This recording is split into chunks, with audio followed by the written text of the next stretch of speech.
परम सौभाग्यशाली भगवत प्रेमी सज्जन प्रेमी विचार सागर ग्रंथ का जो प्रकरण इस समय चल रहा है उसमें अकृत देव के 3 प्रश्न हैं और इन 3 प्रश्नों में 2 प्रश्नों के ऊपर चर्चा हो चुकी है। तीसरे प्रश्न मुक्ति का हेतु कौन, इस प्रश्न के ऊपर निरंतर चर्चा चल रही है। आइए इसी चर्चा को आगे बढ़ाते हुए जिज्ञासु की शंका का समाधान किया जा रहा है। और जिज्ञासु ने एक बात कही कि कर्म और उपासना ये भी दोनों मुक्ति के साधन हैं। तो गुरुदेव कहते हैं कि नहीं, कर्म और उपासना मुक्ति के हेतु नहीं है। कहते हैं कर्म और उपासना से अंतःकरण की मलिनता, अंतःकरण की चंचलता, ये दोनों दोष दूर होते हैं। जिस प्रकार से एक वृक्ष, हरा भरा वृक्ष, कहते हैं अगर यदि उसको जल ना दिया जाए तो वो सूख जाता है। उसी प्रकार से अगर ज्ञानी को कर्म और उपासना रूपी जल की प्राप्ति ना हो, या ये ज्ञान के वृक्ष में कर्म और उपासना का जल ना दे, तो फिर ज्ञान समाप्त हो जाएगा सूखे हुए वृक्ष की भांति। तो आज इस प्रश्न का उत्तर दे रहे हैं कि चंचलता और मलिनता ये दोनों ही ज्ञानी की नहीं, ये दोनों ही ज्ञानी में नहीं है। कहते हैं आभास सहित अथवा चेतन सहित जो अंतःकरण की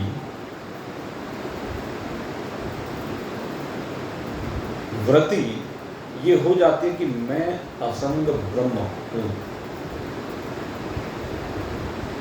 तो ऐसी जो वृत्ति होती है उसके बाद कहते हैं कर्म और उपासना का कोई प्रयोजन नहीं रह जाता।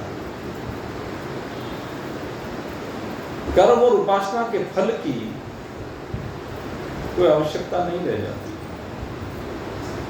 क्योंकि ज्ञान का फल ही यह है कि मैं असंग ब्रह्म हूं।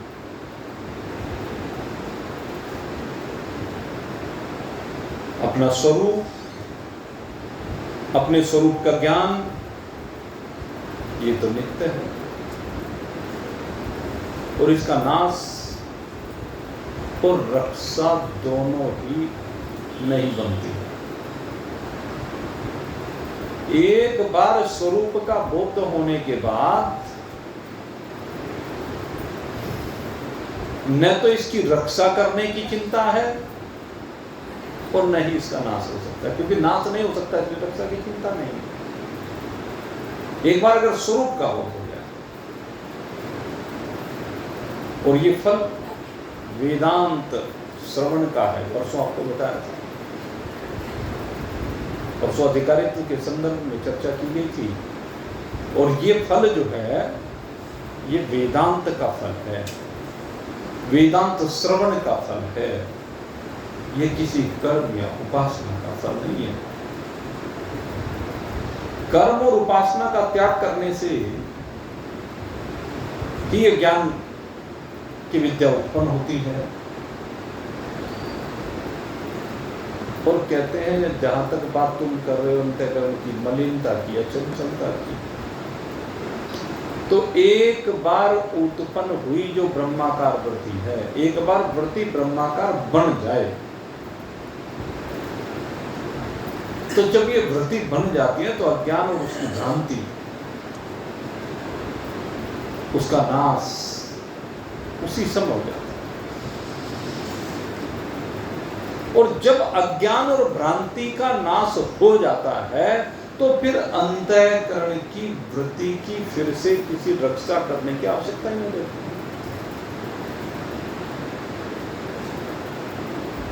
जब अज्ञान निवृत्त हो गया, जब भ्रांति निवृत्त हो गई, अंतःकरण में अज्ञान रहा ही नहीं, अंतःकरण में भ्रांति रही ही नहीं, तो क्या शोधन करें? अंतःकरण जब बिल्कुल शुद्ध हो गया, चिंतन करें। एक बार जब बिल्कुल स्वच्छ हो गया, जब तक स्वच्छ नहीं हुआ तब तक तो उसके शोधन की बात करें। खान से निकला हुआ सोना जब एक बार शुद्ध हो गया तो फिर वो अपने आप से अशुद्ध कैसे हो जाएगा? वो अपने आप से फिर अशुद्ध नहीं होता, वो तो शुद्ध ही रहता है।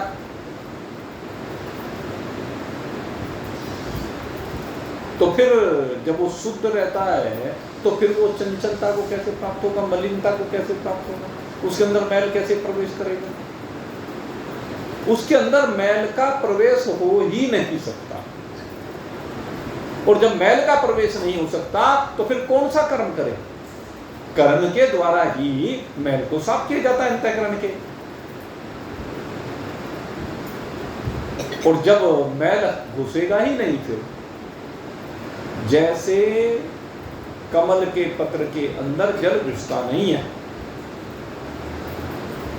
जल चिपकता नहीं है कमल के पत्ते पर, ठीक उसी प्रकार से ज्ञानी के अंदर फिर अशुद्धि आती ही नहीं। ज्ञानी का चित्त फिर चंचल होता नहीं। ऐसे भी तो कह सकेंगे कि ज्ञानी जो है संसार रूपी काजल की कोठरी में जब रहेगा तो कर्म के और भक्ति के द्वारा अपने को बचा के रखेगा नहीं, वो किसी भी कोठरी में रहे, वो कालिक उसको स्पर्श करेगी ही नहीं, क्योंकि उसने मान लिया है कि देह में हुई नहीं।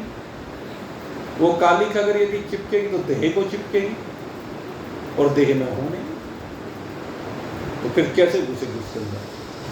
बात यह है कि जब तक देह को मैं मान रखा है तो ये अंतःकरण की मलिनता, अंतःकरण की चंचलता, विक्षेप, ये सबका सब शरीर के साथ जुड़ा हुआ है, मुझ आत्मा के साथ नहीं जुड़ा हुआ। और ब्रह्माकार वृत्ति का मतलब है आत्माकार वृत्ति, शरीराकार वृत्ति ना हो, अंतःकरणाकार वृत्ति ना हो, ज्ञानेन्द्रियकार वृत्ति ना हो, कर्मेंद्रियकार वृत्ति ना हो। ये जो अंतःकरण, ज्ञानेन्द्रिय, कर्मेंद्रिय, प्राण इत्यादि से संयुक्त वृत्तियां हैं, यही दूषित होती हैं। और जब ये दूषित होती हैं तो इसी को कहा जाता है कि अंतःकरण काला हो रहा है। लेकिन जब ये मान लिया, ये समझ लिया, ये जान लिया, अनुभव कर लिया कि मैं अंतःकरण नहीं हूं, फिर कौन सी कोठरी की बात करें? फिर उसके अंदर प्रवेश नहीं होगा। मलिन, कूड़ा कचरा, गंदगी, ये उसके अंदर प्रविष्ट हो ही नहीं सकता। ये ज्ञानी की विशेषता है। तो अंतःकरण की जो वृत्ति है, फिर उसकी कर्म और उपासना से रक्षा करना बनता नहीं है। और अगर यदि कर्म और उपासना का अनुष्ठान करेगा, कर्म और उपासना का जो व्यक्ति अनुष्ठान करेगा ज्ञानी, तो भाई फिर उसकी सामग्री इकट्ठी करेगा। और जब सामग्री इकट्ठी करेगा तो उस सामग्री में फिर से वृत्ति चली जाएगी। और जब सामग्री में वृत्ति जाएगी तो फिर क्या होगा? ब्रह्माकार वृत्ति तो रहेगी नहीं। इसलिए कहा कि कर्म और उपासना ज्ञानी के रास्ते में बाधा है। ये ज्ञानी के रास्ते में बाधा बनी रहती है। और इसीलिए उसके संशय निवृत्त नहीं होते। और ये ज्ञानी की बात नहीं, सही पूछो तो ज्ञानी नहीं, ये जिज्ञासु की बात है। जिज्ञासु के अंतःकरण में ये गड़बड़ करते रहते हैं, ये भेदवादी जो संग है ना, ये इसको ज्ञान नहीं होने देता। एक बार पूछा महाराज जी से कि भाई ज्ञान के प्रतिबंध क्या क्या हैं, जो ज्ञान होने नहीं देते, जो इसको अपने स्वरूप में टिकने नहीं देते, जो परमात्मा स्वरूपता में विराजमान नहीं होने देते, वो प्रतिबंध क्या है। तो उन प्रतिबंधों में कहा, कहते हैं एक तो जन्म जन्मांतर के पड़े हुए द्वैत के त्रैत के संस्कार। दूसरा ये कहा कि यहां संसार में जो भेदवादी पुरुष हैं उनका संग करना, ये सबसे बड़ा विकार। भेदवादी पुरुषों का जब संग करोगे तो भाई फिर जो है उन्हीं में फंस जाओगे, किसी कीर्तन में फंस जाओगे, किसी जागरण में फंस जाओगे, किसी भंडारे में फंस जाओगे, पता नहीं कहां कहां। अगर ये सब करने की भावना है तो इट मीन वो ज्ञान कहां, वो तो कर्मकांड उपासना में फंसा हुआ है अभी। फिर बंधन से मुक्ति की बात कहां? यहाँ जो चर्चा चल रही वो मुक्ति की चर्चा चल रही। मैंने पहले भी आपसे कहा था ये चर्चा है, ये आत्मज्ञान की चर्चा है, अंतिम चर्चा है। और इस अंतिम चर्चा में अंतःकरण में हूं ही नहीं, अंतःकरण में नहीं हूं। जब अंतःकरण में नहीं तो फिर अंतःकरण की वृत्तियों से मेरा संबंध नहीं। फिर अंतःकरण चंचल हो, अंतःकरण में विक्षेप हो, अंतःकरण में कालिक हो, मुझे कुछ लेना देना ही नहीं। काला हो, मैला हो या उजला हो, कहते मेरे ऊपर इससे कोई फर्क नहीं पड़ता है। ये तो प्रारंभिक दौर की बातें हुआ करती हैं। तो इसलिए चंचलता और मलिनता ये कहीं बाधक नहीं है, ये कहीं अपने स्वरूप में नहीं है। ब्रह्म का ज्ञान अगर वृत्ति कर्माकार या उपासनाकार हुई तो ब्रह्म का ज्ञान नहीं होगा। और जब अगली आवृत्ति हो जाती है, अगली प्रकार की वृत्ति हो जाती है, तो पिछली वृत्ति फिर टिकती नहीं है। और इसमें सबसे बढ़िया उदाहरण क्लास का दिया आपको। जब आगे की क्लास में पहुंच जाता है, पीजी में पहुंच जाता है, तो यूजी की क्या आवश्यकता है या इंटरमीडिएट हाई स्कूल की क्या आवश्यकता है? वो उनका कोर्स पढ़ेगा क्या? वो तो पीजी की बात करेगा, पीजी का कोर्स पढ़ेगा। तो कर्म और उपासना हाई स्कूल इंटर की पढ़ाई है, ज्ञान तो पीएचडी है भाई, ज्ञान पीएचडी है, ये सबसे उत्तम पढ़ाई है। इसलिए कहते हैं कि ब्रह्म का ज्ञान उसको बनता नहीं है जो कर्म रूपी सामग्री को एकत्रित कर रहा है। जो उपासना रूपी सामग्री को एकत्रित करने में लगा हुआ है वहां पर ज्ञान बने नहीं। इसलिए कर्म और उपासना ज्ञान की उत्पत्ति के तो परंपरा से तो हेतु हैं, लेकिन जो एक बार ब्रह्माकार वृत्ति उत्पन्न हो गई उसके बाद कर्म और उपासना से ज्ञान की कोई रक्षा नहीं हो सकती। ये साधक नहीं बाधक बन जाती। व्यक्ति जो जीरो से शुरू करता है वो करे कर्म, वो करे उपासना, लेकिन जो ज्ञान की सीढ़ी पर चढ़ गया है उसके रास्ते में तो ये सब बाधाएं हैं। और एक बात और कहते हैं, उसने पूर्व पक्षी ने एक बात कही कि भाई जो ज्ञानवान है अगर वो कर्म नहीं करेगा तो कर्म के त्याग से तो पाप होगा, कर्म ना करने से त्याग होगा, वो कर्म के त्याग करने से पाप होगा। जब व्यक्ति कर्म नहीं करेगा तो पाप लगेगा, तो ये बात भी ठीक नहीं। कहते हैं जो शुभ कर्म का त्याग है वो पाप नहीं है, निषिद्ध कर्म का अनुष्ठान तो पाप है। एक बार मेरे से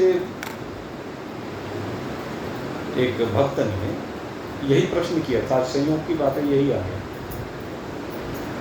कहने लगे कि मैं रोज हनुमान चालीसे का पाठ करता हूँ, कहने लगी रोज मैं फलाने स्रोत का पाठ करता हूँ, रोज इसका करता हूँ, उसका करता हूँ, ये करता हूँ, वो करूँ। और कहने लगी अगर किसी दिन ना हो, मैंने कहा भाई ना हो तो क्या फर्क पड़ेगा, तेरे मन की बात तो अलग है, वैसे तो कुछ फर्क पड़ता नहीं। कर रहा है तो पुण्य कर्म है, नहीं कर रहा है तो ये पाप कर्म नहीं है। वो कहना चाहता था कि कहीं मुझे पाप तो नहीं लगेगा अगर मैं नहीं करूंगा। भाई क्यों लगेगा, तूने किया तो पुण्य, नहीं किया तो पाप कैसे? पाप तो तब है जब तूने शास्त्र के विरुद्ध कर्म किया, उसी को तो पाप कहेंगे।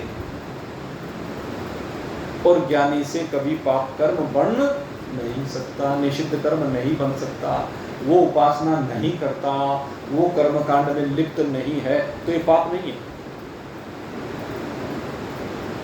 सामान्य बात जब की जाती है, सामान्य लोगों की बात की जाती है, तो उस समय कहा जाता है शुभ कर्मों के लिए, परोपकारी कर्मों के लिए करने चाहिए।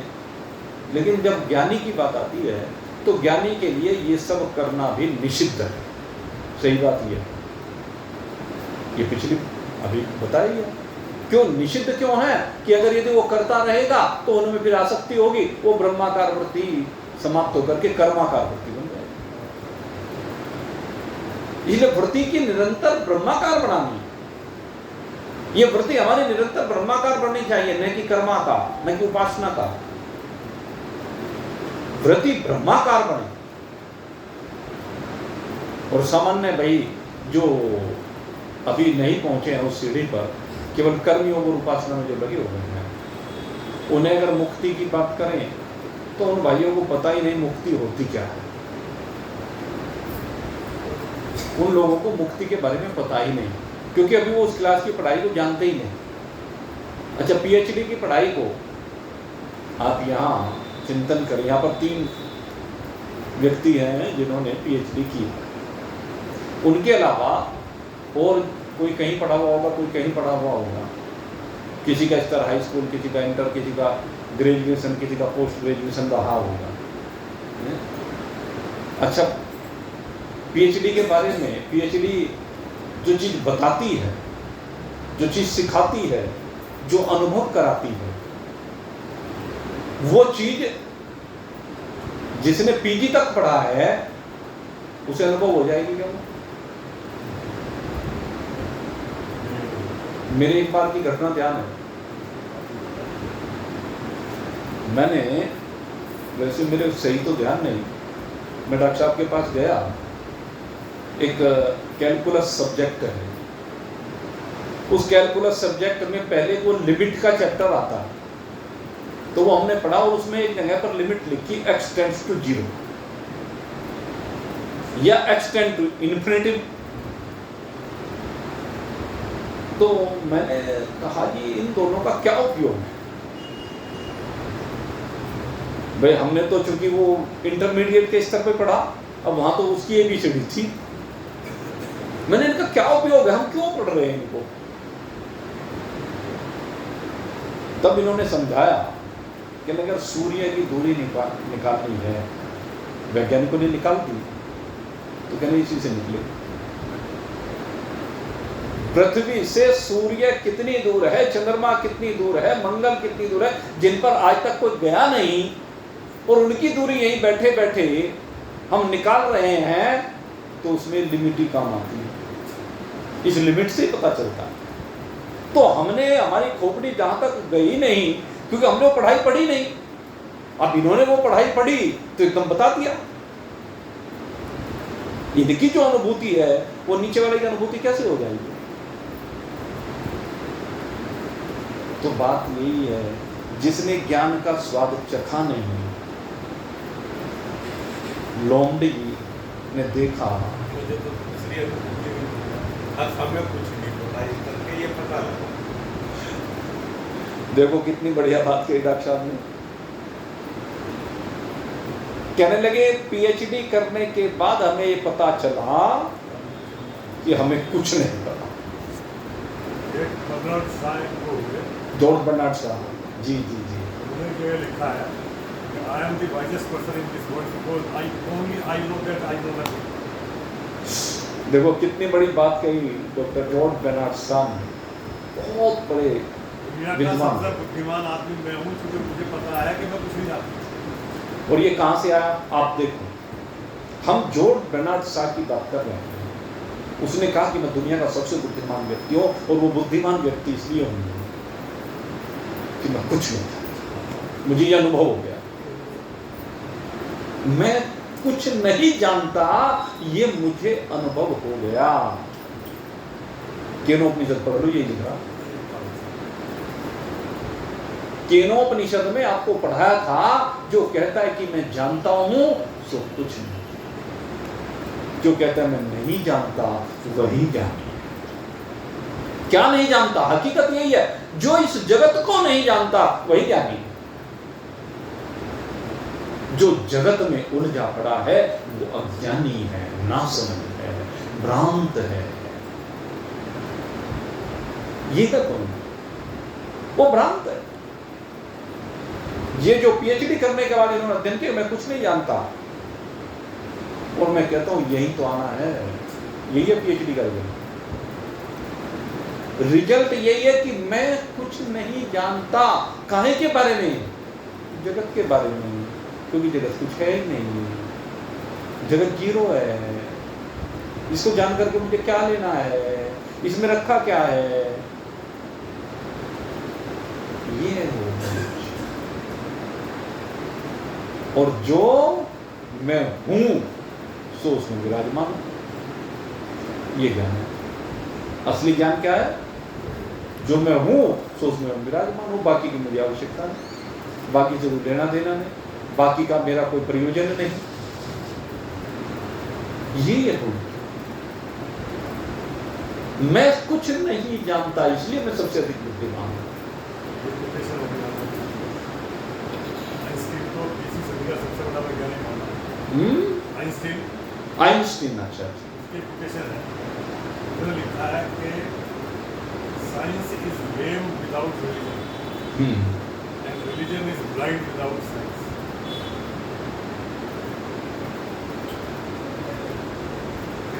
गीता जी का 7वां अध्याय ज्ञान विज्ञान, यही तो है।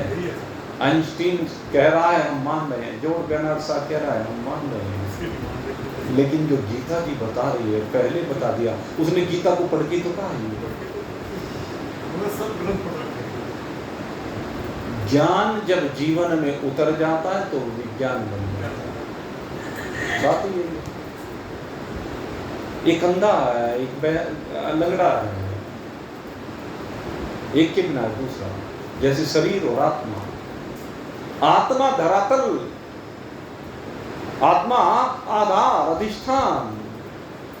भले कुछ नहीं करता, आत्मा अक्रिय है, लेकिन आधार अधिष्ठान हुआ। अगर वो आधार अधिष्ठान नहीं मिलेगा तो फिर ये शरीर जीरो। आत्मा का आधार इसको है, और ये जीव जिस आत्मा को जानना चाहता है इस शरीर के बिना नहीं जानता। शरीर में ही ज्ञान होता है। ज्ञान जीव को शरीर में ही हो रहा है, दोनों एक दूसरे के पूरक। आत्मा में जो भी कुछ अभिव्यक्ति होती है वो साकार हो जाती है, और साकार का जो अस्तित्व है वो निराकार है। यही है जो इसको जान लेता है वही ज्ञान। और ज्ञानी में ये कर्म और उपासना दोनों का भी उपयोग नहीं रहता, क्योंकि एक बार जब ज्ञानवान अपने स्वरूप में विराजमान हो जाता है तो फिर ये कर्म उसे लिप्त नहीं करते। शुभ कर्म वो नहीं करता तो इससे पाप नहीं लगता। निषिद्ध कर्म कोई करे तो पाप लगे, शुभ कर्म से किसी को पाप नहीं लगता है। और ज्ञानवान को तो सब प्रकार से पाप असंभव है। क्या कहा कि ज्ञानवान को सब प्रकार से पाप असंभव है, अर्थात पाप ज्ञानी को छू नहीं सकता। क्यों? क्योंकि पुण्य पाप और उनका आश्रय अंतःकरण है, और ये अंतःकरण ज्ञानी ने अनुभूत कर लिया है कि मैं नहीं हूं। परमार्थ से ये अंतःकरण मैं नहीं हूं, ये अविद्या से मिथ्या प्रतीति मात्र है। सो अविद्या और मिथ्या प्रतीति ये दोनों ही ज्ञानी में है। इसलिए ज्ञानी को शुभ कर्म के त्याग से या अशुभ कर्म के अनुष्ठान से भी पाप बनता नहीं है। कहते हैं अगर उससे शुभ हो गया या शुभ नहीं हुआ, इसे ध्यान रखें। अगर शुभ नहीं हुआ तो भी पाप नहीं, और अगर यदि किसी कारण से ज्ञानी को अशुभ भी हो गया, पहले तो संभव नहीं भी था, लेकिन फिर भी अगर हो भी गया तो कहते हैं उससे भी उसको पाप नहीं लगता है। अब ये बड़ा विषय है, क्यों नहीं लगता? ज्ञानी को अशुभ कर्म होने पर भी पाप क्यों नहीं लगता? क्योंकि वो असंग है, क्योंकि वह अंतःकरण के धर्म को अपना धर्म मानता ही नहीं है। पाप और पुण्य अंतःकरण या चिदाभास के धर्म है, मुझ आत्मा का धर्म नहीं है। इसलिए वो न पाप से लिप्त होता न पुण्य से लिप्त होता। और कहते हैं ज्ञान दो प्रकार का है यहाँ पे। एक तो ज्ञान वो है जो मंद है, यानी अभी शुरुआती स्टेज में। दूसरा ज्ञान है दृढ़।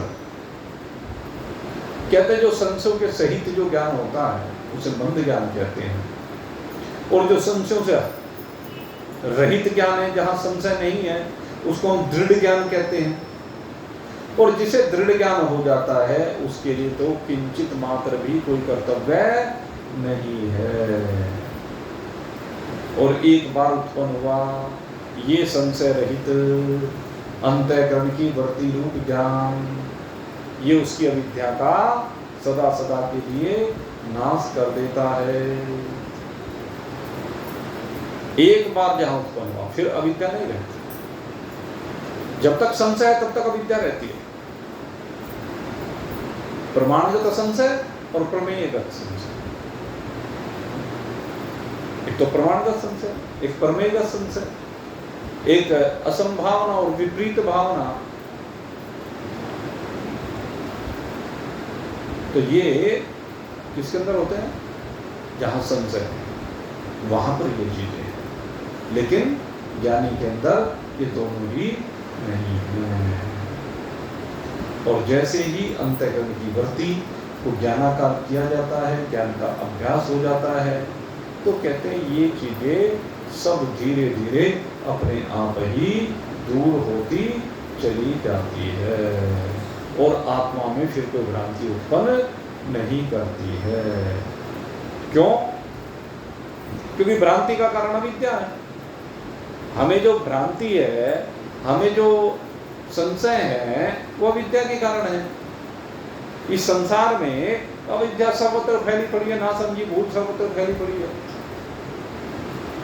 लेकिन जब बार बार ब्रह्माकार वृत्ति बनाई जाती है तो कहते हैं धीरे धीरे धीरे ये अविद्या का पूरी तरह नाश कर देती है, सारे संशय निवृत्त कर देती है, और फिर आत्मज्ञान हो जाता है। और आत्मज्ञान होने पर फिर कहते हैं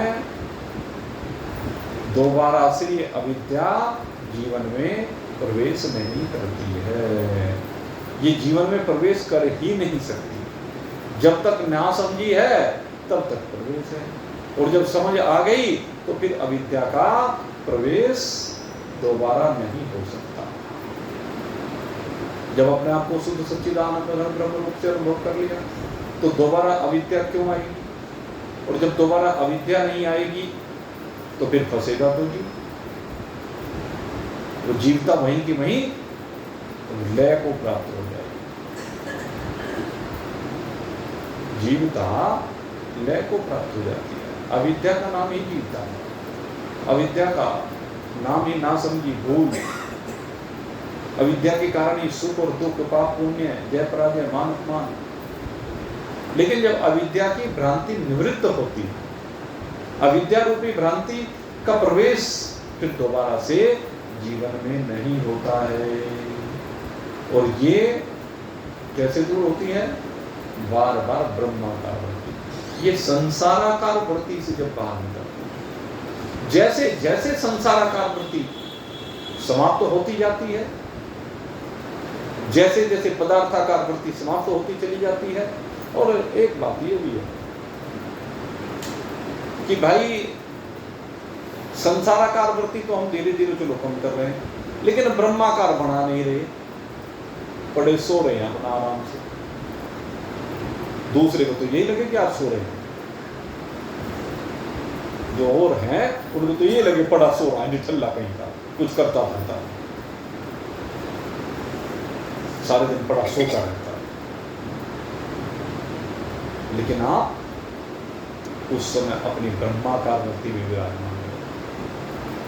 आपके ध्यान में पीछे एक प्रसंग आया था, यद्यपि वो उपासना से संबंध रखता है, अहम ग्रह उपासना, और उसमें हमने आपको बताया था कि अहम ग्रह उपासना का अर्थ ये भी है कि निरंतर आप अहम ब्रह्मास्मि का जाप करें, शिवोहम का जाप करें, अहम आत्मा ब्रह्म का जाप करें, तो वो भी आपको वृत्ति को बनाने में सहायक होगा। आप भगवान के किसी मंत्र का जाप कर रहे हैं, वो तो भक्ति है, उपासना है। लेकिन जब आप शिवोहम का जाप कर रहे हैं, अयम आत्मा ब्रह्म का, तो ये अहंग्रह उपासना आपको ज्ञान में ले जाती है। इस जो अभी संशय जिसके दूर नहीं हुए, तो इसका अभ्यास तो करें।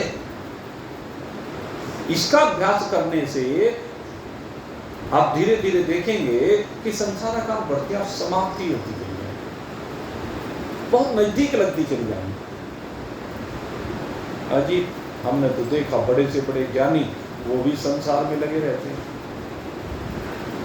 भाई संसार में जब तक शरीर है तब तक ऐसा नहीं हो सकता कि शरीर संसार में ना रहे, शरीर संसार के धर्मों से विलग हो जाए।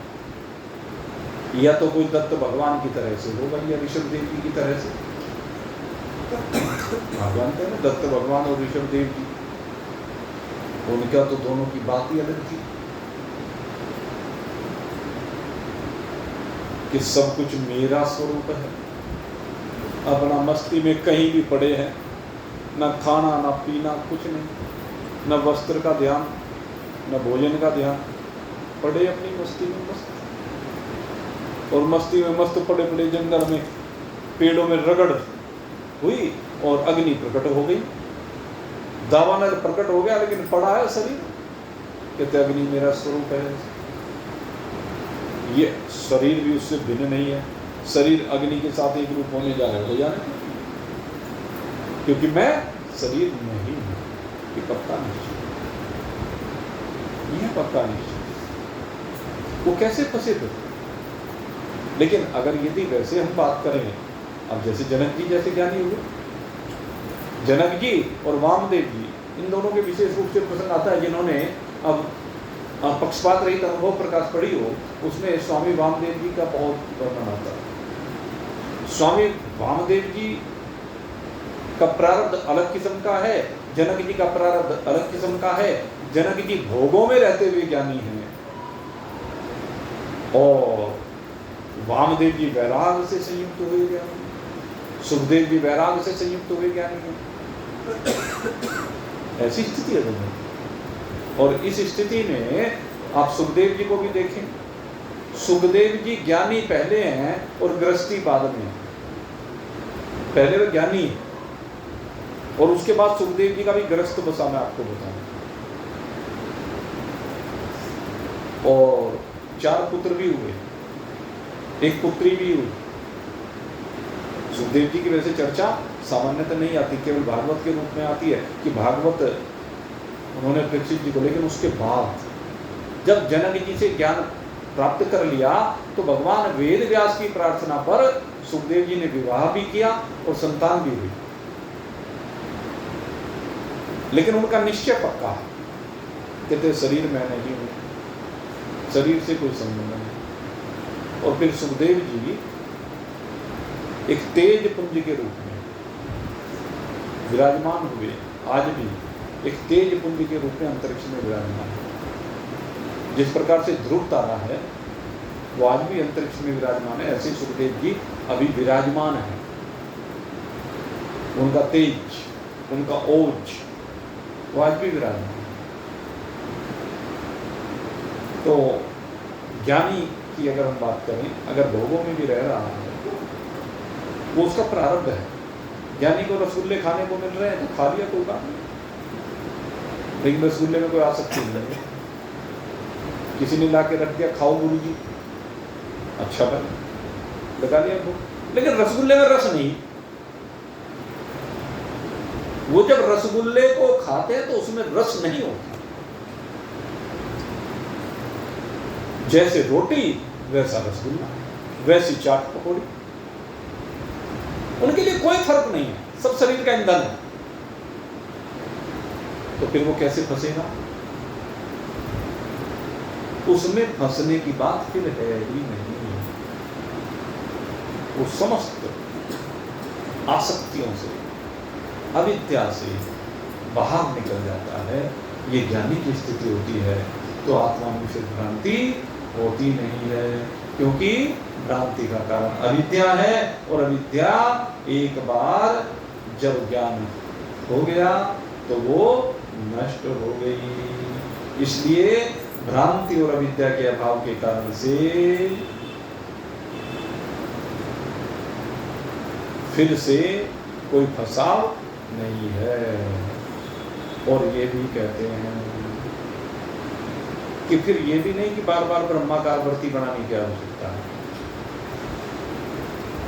ब्रह्माकार वृत्ति भी प्रारंभ में बनाई जाती है, बाद में ब्रह्माकार वृत्ति भी बनाने की आवश्यकता नहीं होती, क्योंकि ब्रह्म है। ब्रह्म क्या ब्रह्माकार वृत्ति बनाए? वृत्ति तो तब तक बनती है जब तक अपने आप में ब्रह्म को अनुभव नहीं किया। जब अपने आप में ब्रह्मत्व को अनुभव कर लिया, क्या ब्रह्माकार वृत्ति? किसकी ब्रह्माकार वृत्ति? अपने में ब्रह्माकार वृत्ति भी फिर रहती नहीं। जीवन मुक्ति का जो आनंद है, तो उसमें कहते वृत्ति की आवृत्ति अपेक्षित हो तो बारंबार वेदांत के अर्थ का चिंतन करें। जीवन मुक्ति का जो आनंद लेना चाहता है, कहते हैं वो अपना वेदांत अर्थ का चिंतन करता रहे। जीवन मुक्ति के आनंद में ये चीज विशेष रूप से होती है।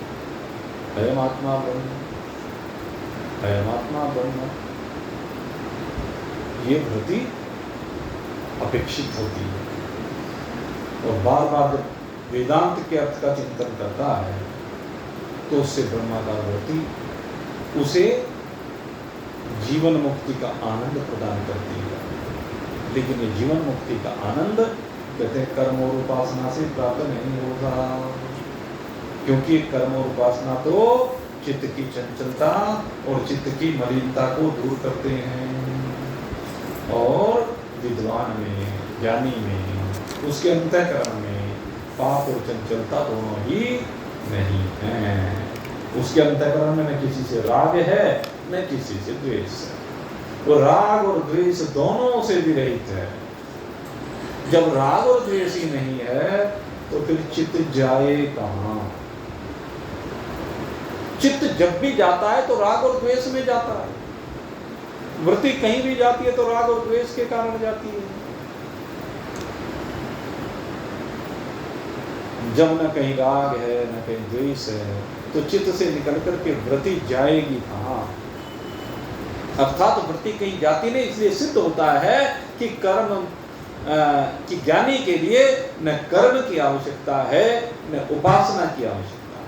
अगर जीवन मुक्ति का आनंद लेना चाहता है तो केवल वेदांत अर्थ का चिंतन निरंतर करता रहे, बस। ये जीवन मुक्ति का आनंद उसे प्रदान करती रहेगी। अब एक और विषय यहाँ पर प्रारंभ किया जा रहा है कि जो ज्ञानी है उसके प्रारब्ध की विलक्षणता। प्रारब्ध तो है ना, प्रारब्ध तो चाहे जीवन मुक्ति का कितना ही आनंद ले, लेकिन प्रारब्ध रहता है।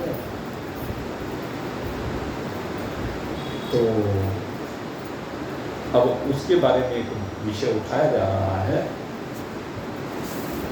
कि भाई ये जो राग और द्वेष आप कहते हो, कहते ही तो अंतःकरण के स्वाभाविक धर्म है, सहज धर्म है। वृत्ति तो निकलेगी, राग और द्वेष तो जरूर होगा। कहते हैं अंतःकरण में जब राग द्वेष रहेगा,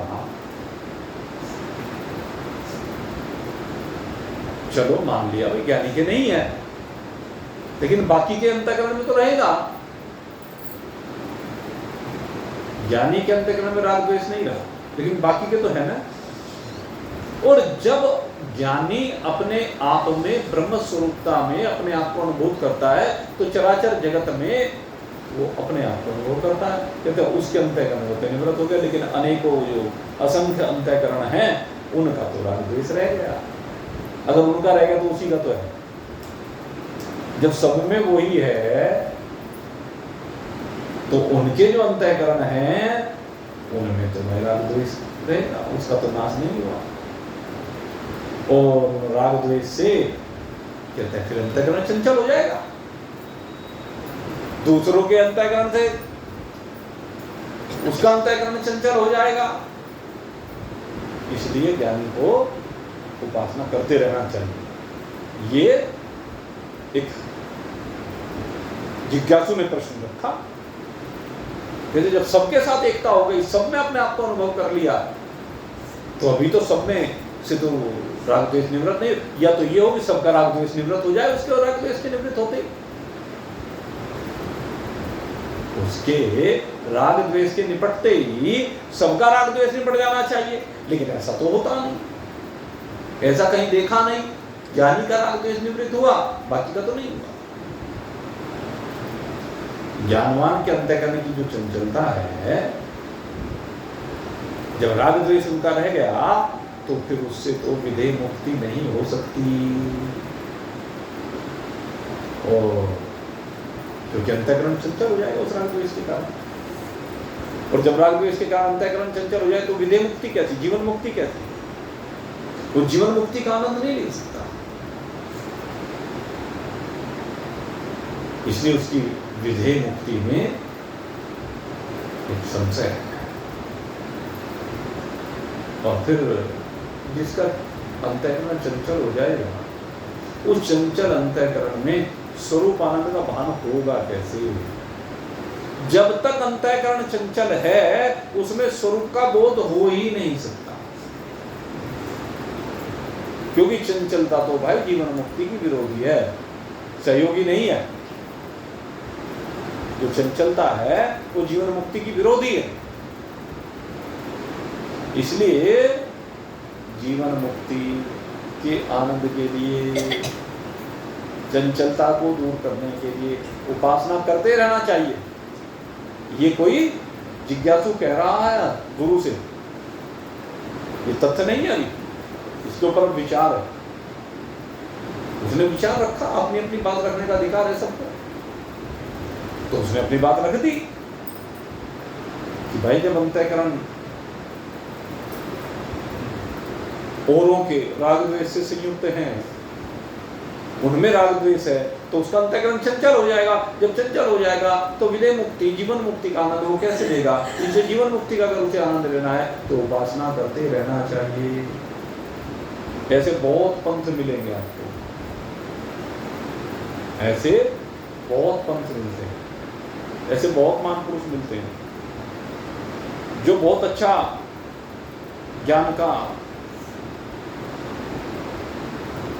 ये कहता हूं कि बहुत अच्छा ज्ञान प्राप्त कर लेते हैं, ज्ञानियों में बहुत अच्छा बोलते भी हैं, लेकिन आखिर में फिर पटक देते हैं उपासना में जाके।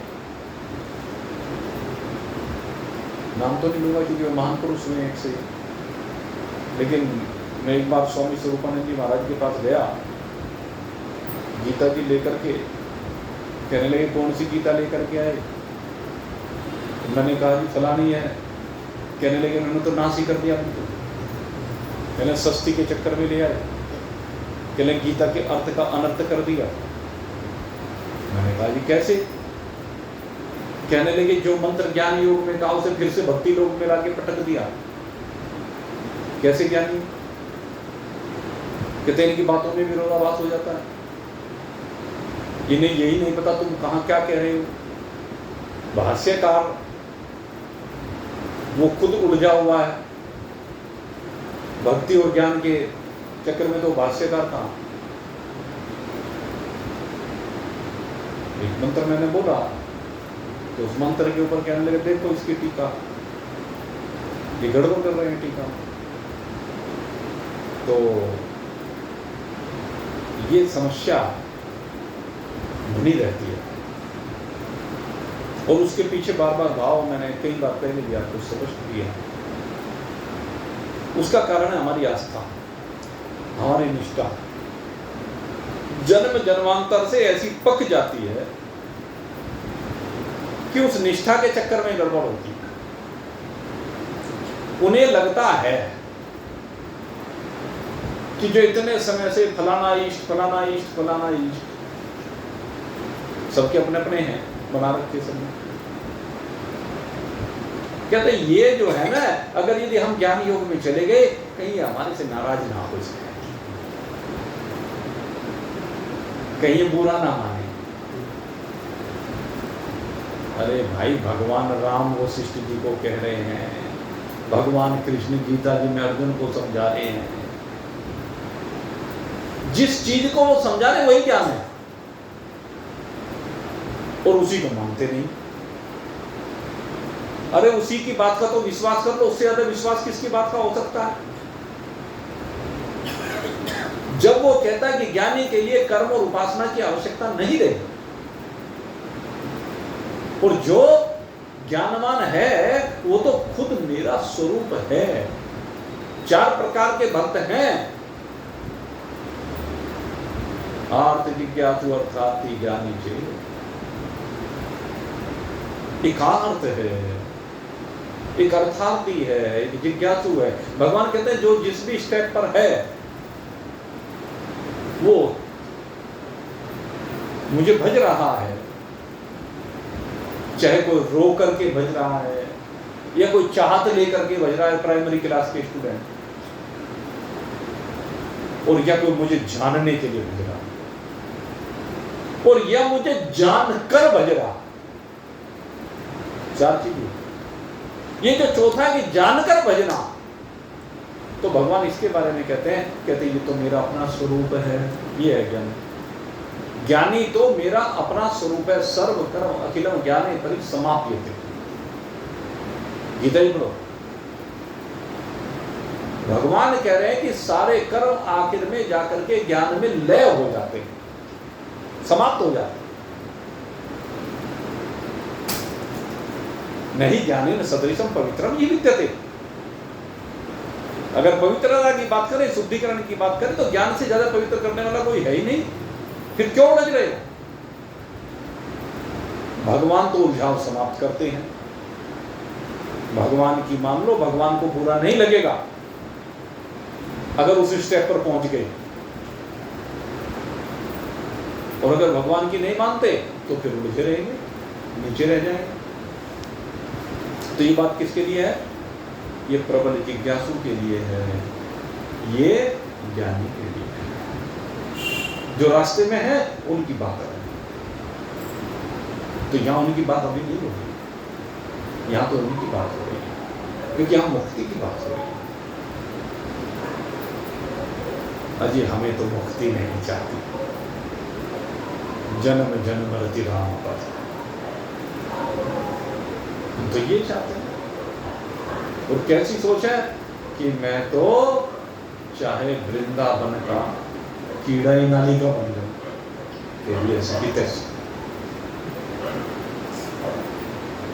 भावना भी कर रहा है तो वृंदावन का कीड़ा बनने की बात कर रहा है, नाली का, गंदी नाली का। मूर्ख कहीं का।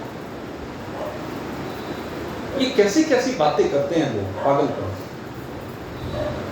अरे भावना करनी है कि वृंदावन में, अगर जन्म की भी चलो भगवान के साथ भावना करे तो ऐसी भावना करे कि भगवान अगर जन्म हो तो वृंदावन की भूमि पर हो, और वृंदावन की भूमि पर ऐसा जन्म हो जिसमें मैं तेरा गुणानुवाद करते हुए सारी जिंदगी को बिता दूं। कीड़ा क्यों बनूं? कीड़े बनकर के कृष्ण का क्या पता कीड़े को। पत्ता बन करके क्या पता जड़ता में जा रहे हो, किसी पेड़ का पत्ता बना देना, जमुना की रेत की कोई कण का बना देना, धूल का।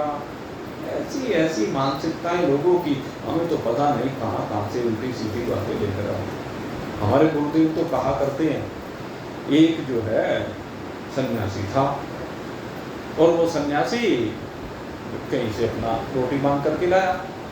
2 दिन की बासी रोटी कहीं से मिल गई, सूखी रोटी, और कुछ मिला नहीं।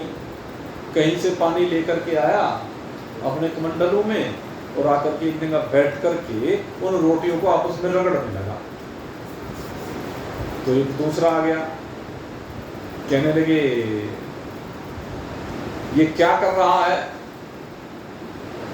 कहने लगे मैं ये भावना कर रहा हूं रोटियों को रगड़ करके कि नमक मिर्च लग जाए। कहने लगे भावना ही करता है तो इस पर ढंग से कुछ भावना करना है, नमक मिर्च की बात कर रहा। जब भावना का ही सारा खेल है तो घी की भावना कर इस पर भावना कर रहा है तो ये सोच कि मैं रोटी नहीं रसगुल्ले खा रहा हूं। अगर भावना का ही सारा खेल है तो भावना ढंग की कर रहा है, ये हल्के फुल की भावना क्यों करता है? तो अपनी भावना को उच्च श्रेणी की बनाइए, जभी तो उच्चतम शिखर पर पहुंचोगे। जिनकी मानसिकताएं बहुत छोटे स्तर की है, बहुत छोटे स्तर पर वो रहना चाहते हैं, उनकी सोच छोटे स्तर से आगे नहीं निकल पाती, वो वहीं रह जाते हैं। जिंदगी में जिन्होंने ऊंची भावनाएं बनाई, ऊंचे लक्ष्य निर्धारित किए, उन्होंने प्रगति की। हो सकता है पहाड़ की चोटी पर चढ़ने से पहले 5-7 बार गिरे भी, लेकिन जो चढ़ना ही नहीं चाहा वो चोटी पर पहुंच ही नहीं सकता कभी। जो गिरा है फिर संभला, फिर उठा, फिर चढ़ने लगा, फिर गिरा, फिर संभला, फिर चढ़ने लगा। पहले 2 कदम चढ़ पाया था, अगली बार के प्रयास में 4 कदम चला, उससे अगली बार में 10 कदम चला, फिर 100 कदम चला और फिर पहुंच गया। विधि मिल गई। और सबके जीवन की बातें, जितने भी जीवन के सफल, जितने भी संसार में सफलतम लोग हैं, उनके साथ सबके साथ ऐसे ही हुआ। मोदी जी हमारे देश के प्रधानमंत्री बने बैठे हैं, बहुत साधारण परिवार, आज भी सारे साधारण ही हैं उनके परिवार वाले। जैसे भाई संसार में आम आदमी होता है, ऐसे ही वो है। योगी जी के परिवार को देखो, बिल्कुल आम सादा सा परिवार, पहाड़ में जाकर के देखो क्या मकान, अपना सिंपल सा मकान, ऐसे साधारण परिवेश से आए। लेकिन दोनों, एक यूपी के मुख्यमंत्री हैं, एक देश के प्रधानमंत्री हैं, क्योंकि उनकी सोच, उनकी भावना उच्च स्तर की थी। उन्होंने ऊंची उड़ानों को उड़ा, ऊंचे लक्ष्य निर्धारित किए, इसलिए ऊंचाइयों पर पहुंच गए। लेकिन जो बढ़ा ही नहीं, जो बढ़ने के बाद में सोचता ही नहीं, वो कैसे पहुंच जाएगा? इसलिए मेरे मित्रों, ये ब्रह्म ज्ञान सबसे उच्चतम शिखर है, इससे ऊपर कोई शिखर नहीं है। इन छोटे मोटी चोटियों पर चढ़ करके क्या मिलेगा? अगर पाना चाहते हो तो अंतिम शिखर पर चलो, वो शिखर जहां आपका कोई प्रतिद्वंदी नहीं होगा। छोटे मोटे शिखरों पर जाओगे तो दूसरों के द्वारा धक्का मार करके गिरा दिए जाओगे। इंद्र स्वर्ग का महाराजा है कि नहीं? लेकिन इंद्र की गद्दी खींचने के लिए रोज कोई ना कोई बैठा रहता है, उसे धक्का दे करके नीचे गिराने के लिए। लेकिन जो अपने स्वरूप के शिखर पर पहुंच जाएगा, जिसकी कोई चाहत ही नहीं रहेगी, उससे कोई क्या छीनेगा, उससे कोई क्या धक्का देगा वहां से? कोई धक्का नहीं। ये अपने शिखर पर पहुंचिए, अपनी आत्मा में विराजमान होइए और कौन से ज्ञान से संयुक्त होइए कि मुझे अब ये पता चला कि मैं कुछ नहीं, कुछ नहीं। सब कुछ जानने के बाद ये मिलता है कि मैं इस संसार के बारे में कुछ नहीं जानता, क्योंकि ये संसार सारा मिथ्या है, भ्रांत है, प्रतीति मात्र है, कल्पित है, स्वप्न है, और मैं सत्य हूँ। तो इस चीज को अपने अपने अनुभव कीजिए और आनंद मनाइए। इन्हीं शुभ भावनाओं के साथ आज का सत्संग यहीं पर शाम को प्राप्त हुआ। बोलिए सच्चिदानंद